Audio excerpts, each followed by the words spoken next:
Hello everybody and welcome. In this video I'm going to show you how to change volume using your headphones SONY XM6.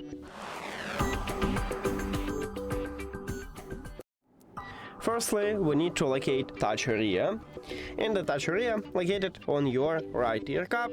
Right here we have the circle, here's touch area. To increase the volume you need to slide up at this touch area, so you need to make something like this.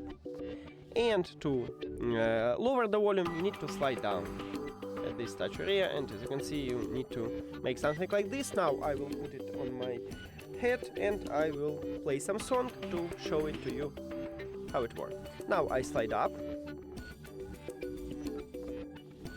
and as you can see at this widget it works. Now I'm going to slide down to lower the volume, and as you can see it also works. That's it.